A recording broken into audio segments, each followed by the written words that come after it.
Assalamualaikum warahmatullahi wabarakatuh. Selamat datang orang-orang penakut. Jumpa lagi dengan saya, Kang Tarhim. Tentunya di channel Pagi Mencekam. Kali ini saya akan melanjutkan cerita seram yang berjudul Ngunduh Jiwa. Cerita ini ditulis oleh Restu Wiraatmaja. Seperti apa cerita selengkapnya? Langsung saja. Selamat mendengarkan dan awas, dia ada di belakangmu.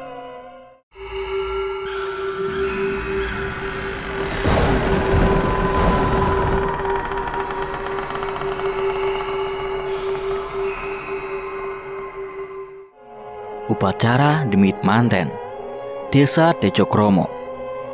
Lelayu dikumandangkan. Orang-orang di sekitaran Desa Tejokromo saling membicarakan dengan pandangan yang kurang baik terkait dengan kematian dari Ibu Heni. Mereka yang mengenali Ibu Heni sebagai sosok figur seorang ibu yang tidak memiliki kegiatan yang aneh atau semacamnya, tiba-tiba mendapatkan sebuah musibah besar untuk dirinya sendiri. Sementara itu, Pak Sumardi dan Ibu Sumi menuju ke rumah Ibu Heni. Langkah kaki mereka agak dipercepat karena posisi dari jenazah sendiri sudah tercium aroma yang tidak sedap dari tubuhnya. Masyarakat masih membicarakan hal yang tidak terselesaikan. Semenjak kematian dari Kusumawati, Ibu Heni mendapati sebuah penyakit aneh hingga menyebabkan kedua kakinya tidak bisa digerakkan. Pak Wito yang biasanya mengurus dan menjaga ladang di dekat rumahnya, kini rela meninggalkan harta warisan dari orang tuanya hanya untuk menjalani sebuah pekerjaan baru yang tidak ada satupun warga di Desa Tejokromo mengetahuinya. JK memiliki beban yang sangat besar. Beban mentalnya perlahan terlatih. Ia bahkan tidak mengerti mengapa sebuah musibah selalu menancap kencang di kehidupannya. Seakan takdir yang selalu berpihak terhadap orang-orang tertentu. JK bahkan masih belum menerima akan takdir yang amat menyakitkan ini. Bendera kuning yang berdiri tegak di hadapan rumah membuat Pak Sumardi dan Ibu Sumi segera menuju ke rumah tersebut. Kedatangan mereka berdua layaknya sebagai pertanda yang buruk. Tatapan mata dari para warga mulai semu saat Pak Sumardi dan Ibu Sumi melewati mereka. Perlahan, mereka menundukkan kepalanya masing-masing saat kedua orang langka ini berjalan menuju ke rumah Pak Wito. Saat Pak Sumardi dan Ibu Sumi menemui Pak Wito, keduanya langsung tertuju kepada ekspresi wajah dari Pak Wito yang tidak menggambarkan ekspresi kesedihan. "Bisa langsung dimulai saja pemandiannya?" tanya Pak Wito. Ibu Sumi memegang baju Pak Wito. Ia kemudian mendekatkan hidungnya ke baju milik Pak Wito. Entah apa yang akan dilakukan Ibu Sumi. Akan tetapi, dia memiliki firasat yang kurang baik akan kematian dari Ibu Heni. "Pak Wito, sejak kapan parfummu berwangi melati?" tanya Ibu Sumi. Pak Wito mati langkah. Ia sangat gugup untuk menjawab pertanyaan krusial yang dilontarkan oleh Ibu Sumi secara spontan. Ibu Sumi mencoba untuk mencari tahu akan sebuah kematian yang memang tidak sesuai dengan logika. Salah satunya adalah kematian dari Ibu Heni. Siapa yang mengira Ibu Heni dapat berjalan ke arah kamar mandi sedangkan kedua kakinya tidak bisa digerakkan? Siapa yang mengira Ibu Heni dengan mudahnya masuk ke kamar mandi dan menaiki bak tersebut dengan kondisi kaki yang lumpuh, yang kemungkinan kecil sangat sulit untuk dilakukan olehnya? Itulah Ibu Sumi. Dia mencoba mencari tahu terkait kematian dari jenazah yang akan dimandikannya. Dia bukanlah orang yang bertugas untuk menanyakan langsung dari luar bidangnya ataupun yang lainnya. Hanya saja, ada satu hal yang memang harus dia tanyakan terkait dengan kematian si jenazah tersebut. Jika tidak, ada risiko yang harus diambil olehnya. Jika Ibu Sumi tidak memperhatikan terkait dengan hal remeh tersebut, bisa saja Ibu Sumi mendapatkan teror yang mengganggunya seumur hidup. Pak Wito segera menjauhkan dirinya dari Ibu Sumi. Dia menjauh berkisar 2 langkah dari tempat Ibu Sumi dan Pak Sumardi berdiri. Rasanya ini pertama kalinya untuk Pak Wito dengan mendapati sebuah ketidaknyamanan yang membuatnya sedikit tertekan. Ibu Sumi hanya tersenyum. Ia tahu ada yang tidak beres dengan gelagat aneh dari Pak Wito yang tiba-tiba menjauhi dirinya tatkala hidungnya mencium bau yang memiliki parfum berbau melati. "Di mana jenazahnya?" tanya Pak Sumardi. dia sudah berada di kamar, ucap Pak Wito.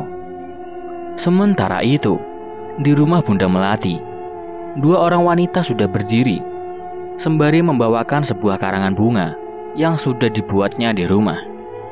Tidak berselang lama, seorang wanita mengenakan pakaian serba hitam lengkap dengan kacamata mewahnya keluar dari rumah.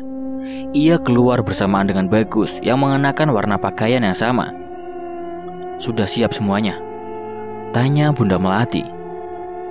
"Sudah, Bunda," jawab Biima dan Cici sembari menundukkan kepalanya. "Aku penasaran dengan dua pemandi jenazah itu. Aku ingin menyambutnya tepat di saat jenazah telah dibungkus oleh kain kafan." Langkahnya begitu anggun.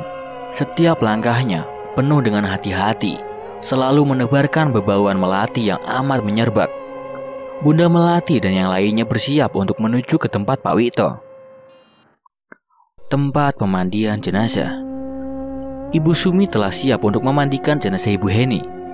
Seperti biasa, Pak Sumardi berjaga-jaga di luaran jika memang ada sesuatu kendala yang dia rasa kurang beres. Dilihat dari jasadnya, Ibu Heni tenggelam di sebuah bak mandi yang membuatnya tenggelam dan meninggal karenanya. Tubuhnya yang pucat dan beberapa bagian tertentu yang selalu mengeluarkan lendir air yang mengeluarkan bau busuk.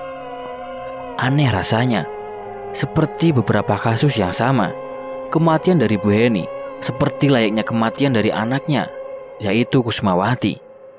Bedanya, tubuh dari Bu Heni tidak menekuk dan dalam keadaan normal. Hanya saja, bau busuk yang dikeluarkan amat mengganggu proses pemandian dari jenazah Ibu Heni.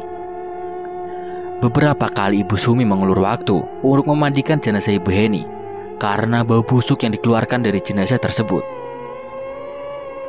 Ia tahu, tatkala jenazah meninggal dalam kondisi yang di luar logika, Ibu Sumi akan merasakan ada tekanan tertentu saat memandikannya. Kedua tangannya mulai memijati bagian perut si jenazah. Kemudian, ia membersihkan sela-sela dari beberapa bagian tubuh yang memang harus dibersihkan agar bersih. Setidaknya, Ibu Sumi bisa mengetahui secara pasti letak bau busuk yang dikeluarkan dari tubuh si jenazah tersebut. Sempat ia memiliki pikiran yang di luar nalar saat tatapannya terarah di bagian vital dari jenazah tersebut.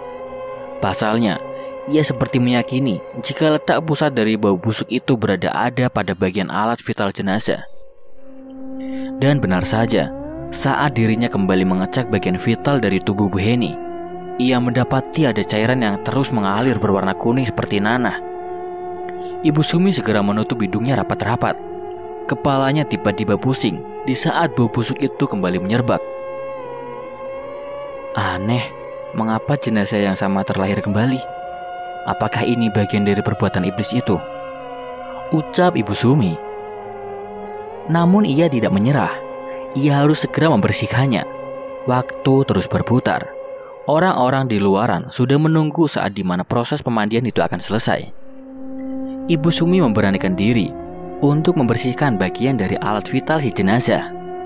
Ia tidak tega jika tubuh jenazah belum sepenuhnya dibersihkan dan membuat si jenazah dalam keadaan yang tidak baik-baik saja. Proses terakhir dari pemandian jenazah pun dilakukan. Ibu Sumi berusaha dengan keras untuk membuat tubuh si jenazah tersebut dalam keadaan yang semestinya. Perlahan, ia bendukkan kedua tangannya seolah-olah sedang mendekap dada. Lalu, rapihkan bagian rambut dari jenazah tersebut dengan penuh ketulusan agar si jenazah bisa menuju ke alam selanjutnya dengan keadaan yang tenang. Aku tidak mengenalimu dengan dekat, Heni. Tapi, aku mengetahui kejanggalan yang dilakukan suamimu. Jika benar apa yang aku katakan, berikan aku sebuah pertanda. Ibu Sumi memperhatikan sekitaran tempat pemandian jenazah. Lagi-lagi, ia mencari sebuah pertanda untuk membenarkan keraguannya dalam menganalisa kematian seseorang yang dirasa sangat aneh dan tidak wajar. Dari balik layar, Ibu Sumi melihat ada seorang wanita dengan posisi tubuh seperti sedang terduduk, menggoyang-goyangkan kain penutup tempat pemandian. Ia tahu sesuatu yang nantinya akan memberikan pertanda benar-benar telah tiba. Berarti kematianmu benar-benar bukan kematian anormal. Benar begitu, Heni? Saat dimana Ibu Sumi sedang memperhatikan sosok wanita yang sedang menggerak-gerakkan kain, tiba-tiba ia terkejut saat kedua tangan dari Ibu Heni sudah dalam keadaan yang berubah. Kedua tangan dari Ibu Heni yang awalnya mendekap di bagian dada, kini berubah layaknya sedang dalam keadaan terlentang. Dan yang membuatnya sedikit ketakutan adalah kedua mata dari Ibu Heni yang awalnya terpejam, kini kembali terbuka. Tatapannya terarah kepada bagian atas langit. Tatapannya benar-benar tajam, seperti orang yang terbangun dari kematiannya. Ibu Sumi kembali membereskan kedua tangan dari almarhumah Ibu Heni yang sudah terlentang. Ia juga kembali menutup kedua matanya yang awalnya terpejam, terbuka kembali. Dari beberapa kejadian aneh ini, Ibu Sumi semakin yakin jika kematian dari Ibu Heni adalah kematian yang sama seperti mendiang Kusumawati. Bisa dibilang, kematian keduanya masih terikat dan terlibat terhadap satu kepastian yang bisa saja ada perkara yang sengaja dibuat untuk kematian aneh keduanya. Wito, kau telah membuat neraka sendiri atas kematian keluargamu. Setelah proses pemandian selesai, Ibu Sumi segera meminta kepada suaminya untuk memanggil orang-orang yang bertugas untuk mengkafani jenazah. Dalam keadaan seperti ini, Pak Sumardi membiarkan istrinya untuk duduk diam sembari mengeluarkan sisa-sisa energi kurang baik yang terkadang terserap ke dalam tubuhnya sendiri. Sembari menenangkan istrinya, Pak Sumardi menanyakan beberapa pertanyaan yang membuat ragu akan kematian dari istri Pak Wito ini. Aku merasa ada yang aneh dengan kematian Ibu Heni ini, Bu, ucap Pak Sumardi. Aku sudah tahu penyebab kematiannya, Pak, jelas Ibu Sumi sembari memainkan jari jemarinya. Ibu sudah tahu. Ibu Sumi menganggukkan kepalanya. Ia kemudian menghela nafas sejenak untuk menjelaskan terkait dengan kematian Ibu Heni. Jadi, kematian ini tidak ada bedanya dengan kematian dari Kusumawati, Pak. Dari bau busuk yang dikeluarkan dan berpusat tepat kepada bagian alat vital si jenazah. Lalu, keduanya meninggal dengan situasi yang sama, namun dengan kondisi yang berbeda. Situasi yang sama namun kondisi yang berbeda? Maksudnya? Iya, keduanya sama-sama korban yang diceritakan oleh Mbah Sur. Situasi mereka hampir berdekatan dengan jarak bulan pernikahan. Yang membedakan, kondisi keduanya meninggal dengan tubuh yang berbeda. Tubuh dari Kusumawati menekuk, sedangkan sang ibunya meninggal dalam keadaan yang tidak normal. Tidak normal? Benar, Pak. Siapa yang akan mengira jika kedua kaki Ibu Heni telah lumpuh, namun dia bisa berjalan dengan tegapnya ke arah kamar mandi hingga menenggelami tubuhnya ke bak mandi. Itu kematian yang tidak normal. Pak Sumardi terkejut dengan analisa yang dilakukan oleh Ibu Sumi terhadap jenazah Ibu Heni. Ia tidak percaya jika yang dilakukan oleh Ibu Sumi benar-benar tepat sasaran dengan apa yang sudah terjadi saat ini. Selama bertahun-tahun mereka lamanya menjadi seorang tukang mandi jenazah.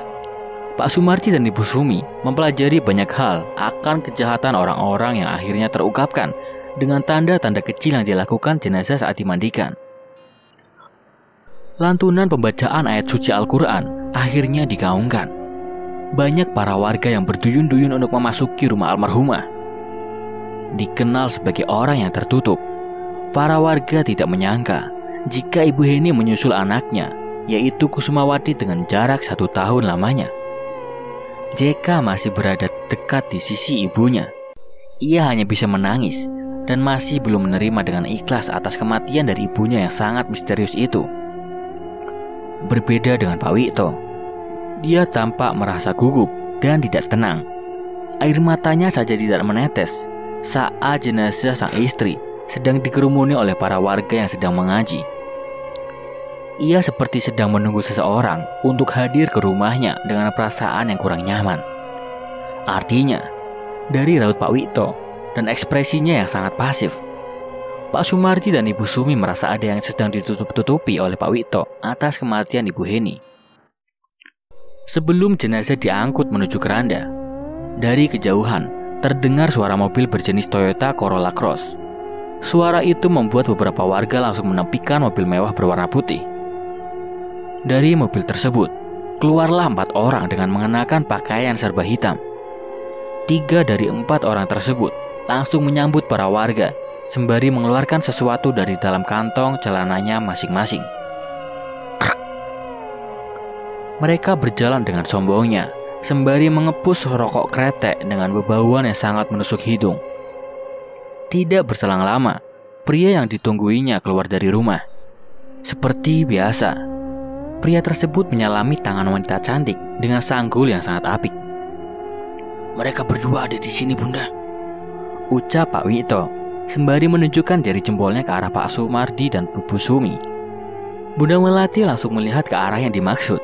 Ia kemudian menurunkan kacamata hitamnya hingga kedua matanya yang telah berjelak hitam dapat dilihat dengan jelas. Bentukan dari tubuh Ibu Sumi dan Pak Sumardi. "Kedua manusia tua bangka itu yang kamu maksud?"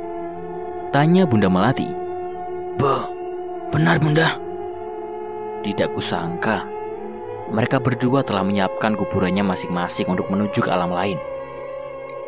Bunda Melati pun mengepuskan asap rokoknya tepat di hadapan wajah Pak Wito. Para warga yang melihat kejadian ini hanya terdiam. Tidak ada satupun dari mereka yang berani untuk menindak, bahkan menghentikan tindakan tidak terpuji itu. Semua warga sudah tahu dengan jelas akan biografi perempuan itu. Mereka menyadari akan sesuatu yang mengerikan dari balik tubuh wanita tersebut. Mereka berjalan layaknya iblis yang dengan damainya memutari perkumpulan manusia yang sedang berduka.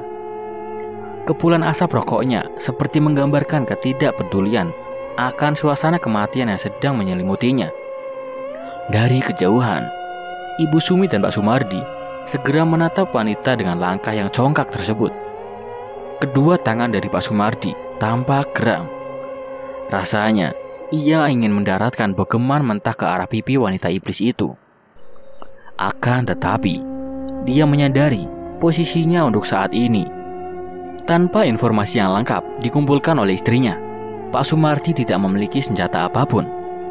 Baginya, untuk mengalahkan musuh yang memiliki kekuatan di luar nalar, ia harus memiliki strategi dengan mengaitkan pikiran dan banyak informasi penting akan kelemahan dari si musuh.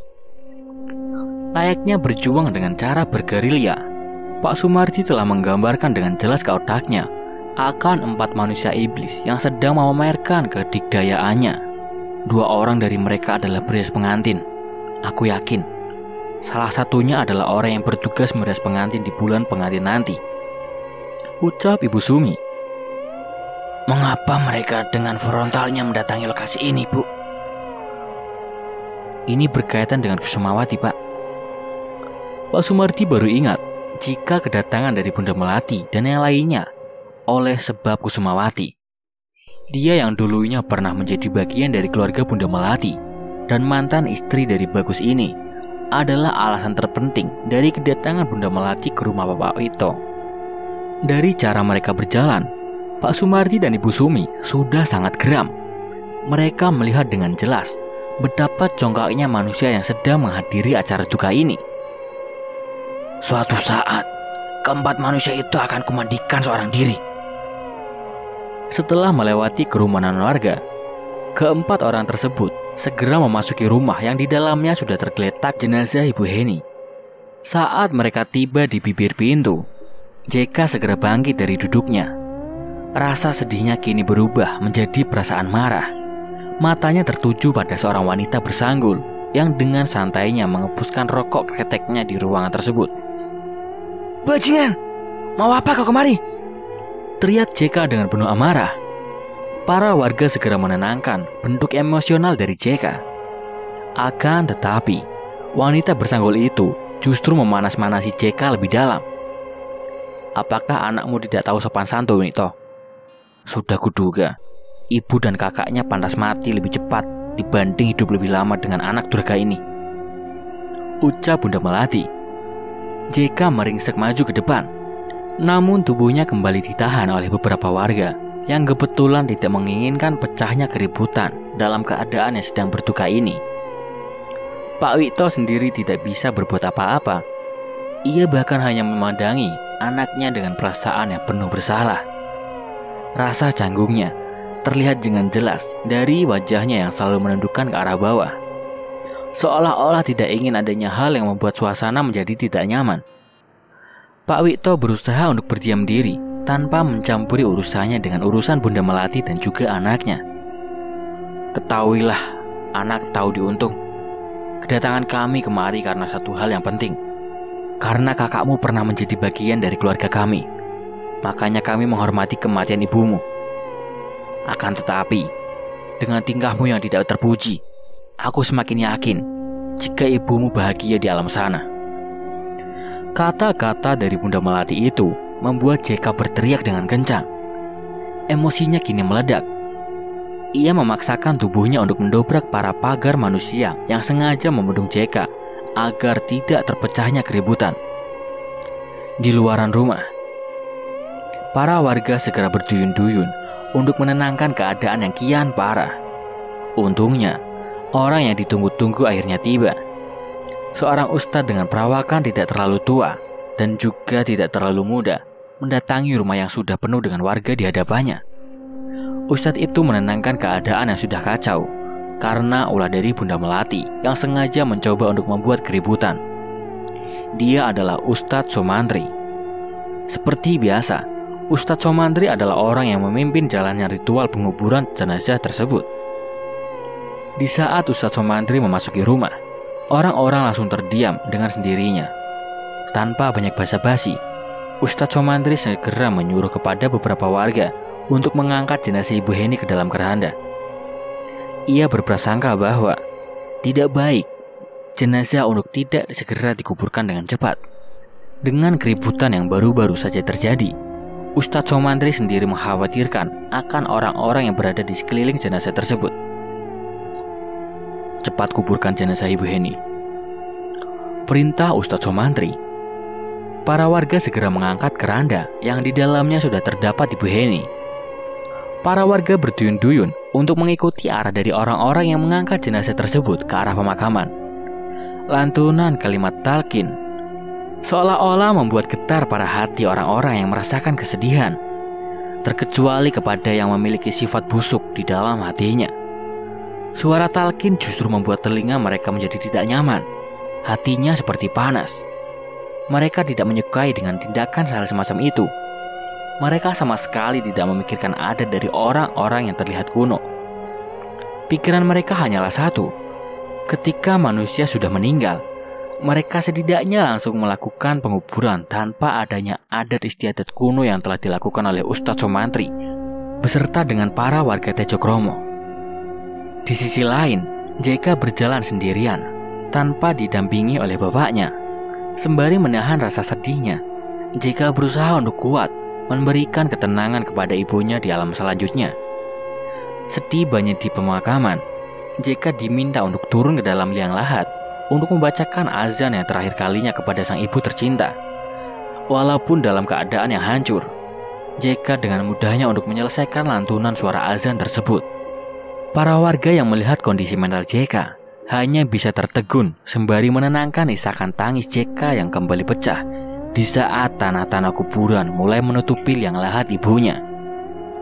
Tidak seperti biasanya, Pak Sumardi dan Ibu Sumi sangat jarang sekali untuk mengikuti proses penguburan jenazah sampai usai.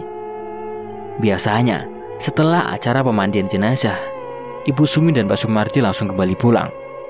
Namun, berbeda untuk sekarang, ia bahkan mengikuti kegiatan itu hingga akhir.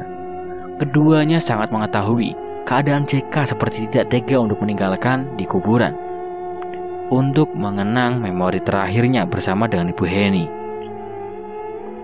Sementara itu, Pak Wito dengan santainya mengatakan jika kematian istrinya tidaklah membuat nyalinya menjadi surut untuk mengikuti serangkaian rencana selanjutnya yang akan dilakukan oleh Bunda Melati bersama dengan para pengikutnya. Apakah kita akan menempaskan Pak Sumardi dan Ibu Sumi terlebih dahulu, Bun? Tanya Pak Wito saat berada di kamar pribadinya bersama dengan Bunda Melati. Bunda Melati mendekati Pak Wito. Dengan bibir yang menggoda, ia mengecup bibir pria tua itu dengan penuh gairah. Tampaknya, ia belum puas dengan serangkaian rencana yang akan dibuatnya setelah kematian dari Ibu Heni. Tenang dan bersabarlah sayang. Bukankah aku menugaskanmu untuk memperbaiki permainanmu di ranjang? Untuk rencana dan lainnya, serahkan saja kepadaku. Pak Wito tersenyum mendengar hal itu. Ia kemudian mengunci pintu rapat-rapat. Tidak berselang lama, Pak Wito melepaskan semua busananya tanpa ada sehelai pun yang menempel pada tubuhnya. Mau lihat permainan baruku di ranjang? Bunda Melati segera menuju ke kasur. Ia membentangkan tubuhnya. Secara perlahan, Pak Wito mendekati wanita itu dan segera melucuti pakaiannya secara perlahan hingga menikmati percintaan haramnya. Kematian adalah salah satu bentuk akhir dari kehidupan seseorang. Ucapan ini ditunjukkan untuk orang-orang biasa. Berbeda dengan Ibu Sumi dan Pak Sumardi, mereka lebih tahu terkait dengan apa yang dirasakan oleh jenazah setelah kematian itu merenggutnya. Sebelum jenazah dimandikan, Ibu Sumi telah melihat banyak pertanda aneh yang membuat banyak pertanyaan di kepalanya. Apa peran Pak Wito dalam keterkaitan ini? Jika Pak Wito bergabung, apakah dia hanyalah sebagai umpan belaka? Atau memang sebaliknya? Pertanyaan ini terus-menerus berada di kepala Ibu Sumi. Dia bahkan belum memecahkan sepenuhnya teka-teki misterius dari Bunda Melati. Ustadz Somantri kemudian menghadapkan pandangannya ke arah Ibu Sumi dan juga Pak Sumardi. Tampaknya ada sesuatu yang ingin ia sampaikan kepada Ibu Sumi dan juga Pak Sumardi. Mohon maaf, Pak, Bu. Apakah jenengan berdua ini adalah orang yang bertugas memandikan jenazah? Tanya Ustadz Sumantri. Benar, Ustadz. Kami berdua adalah orang yang sering memandikan jenazah. Sementara Ustadz sendiri, saya baru melihat Ustadz. Ustadz asli dari desa sini, atau bagaimana? Sebenarnya saya bukan berasal dari sini. Saya berasal dari desa sebelah, Desa Wongso. Kehadiran saya di sini karena suruhan dari orang lain yang berada di Desa Wongso. Ucap Ustadz tersebut dengan penuh senyuman. Ibu Sumi dan juga Pak Sumardi sempat kebingungan. Mengapa Ustadz ini tahu betul akan momen dari kematian seseorang? Lalu, siapa yang berasal dari Desa Wongso yang memberitahu akan hal ini? Apakah ada seseorang yang memang telah memberitahunya? Jadi, Ustadz diberitahu oleh siapa? Kok kebetulan sekali, Tat? Apakah orang tersebut dukun? Bukan, dia orang biasa. Dia sudah dekat dengan saya karena anaknya beliau dulunya hampir pernah menikah dengan saya. Ucap Ustadz Somantri. Sementara itu, JK masih menangisi ibunya. Dia sesekali meratapi kematian ibunya karena ada beberapa ketentuan yang setidaknya tidak sesuai dengan takdir kematian dari ibunya sendiri. Saya sudah 3 kali memimpin hal seperti ini. Untuk keluarga dari Mas JK sendiri, ini adalah kedua kalinya. Ibu Sumi dan Pak Sumardi terkejut mendengar jawaban dari Ustadz Somantri. Berarti, saat kematian almarhumah Kusmawati, Ustadz Somantri adalah orang yang bertugas. Namun siapa orang sebelumnya? Kini, Ustadz Somantri meminta kepada JK untuk tetap tegak. Dia tidak ingin jika JK berlarut-larut dalam kesedihan. Sudah banyak orang yang meninggal dengan cara yang tidak wajar. Aku sendiri heran. Siapa pelaku dari semua ini? Tanya Ustadz Somantri. Mereka kemudian perlahan meninggalkan makam. Akan tetapi, saat dimana Ibu Sumi melangkah pergi dari tempat, tiba-tiba ia mendengar sesuatu dari arah belakang. Sumi, titip anakku. Ibu Sumi langsung berhenti sejenak. Ia tiba-tiba merasa ada banyak orang yang berada di belakangnya. Tolong jaga adikku. Ibu Sumi meminta kepada Ustadz Somantri dan juga suaminya untuk berhenti sejenak. Ia sangat yakin jika suara itu berasal dari suara Ibu Heni dan juga anaknya, Kusumawati. Ada apa, Bu? Tanya Pak Sumardi. Pak Ustadz berasal dari Desa Wongso, kan? Benar, Bu. Ada apa emangnya? Suasana menjadi hening sejenak. JK, Ustadz Somantri, dan juga Pak Sumardi menatap Ibu Sumi secara bersamaan. Apakah kamu tahu siapa pengantin selanjutnya yang akan dinikahi oleh Bagus? Tanya Ibu Sumi. Mengenai itu, di mana rumahnya? Ustadz Sumantri tidak menginginkan pembahasan itu berada di tempat semacam pemakaman. Ia pun meminta kepada Ibu Sumi untuk membicarakan hal ini di tempat yang tepat. Mari, bicarakan ini di tempatmu, ucap Ustadz Sumantri. Mereka pun meninggalkan pemakaman. Walaupun suara-suara panggilan itu masih terdengar sedikit di telinga Ibu Sumi, akan tetapi dia tahu apa yang nantinya akan terjadi di beberapa hari ke depan. Bulan pengantin yang akan datang beberapa hari lagi adalah sebuah penantian besar antara dirinya dan juga pihak dari Bunda Melati. Jika nantinya rencana dari Bunda Melati dapat digagalkan, bisa dipastikan ritualnya juga akan gagal.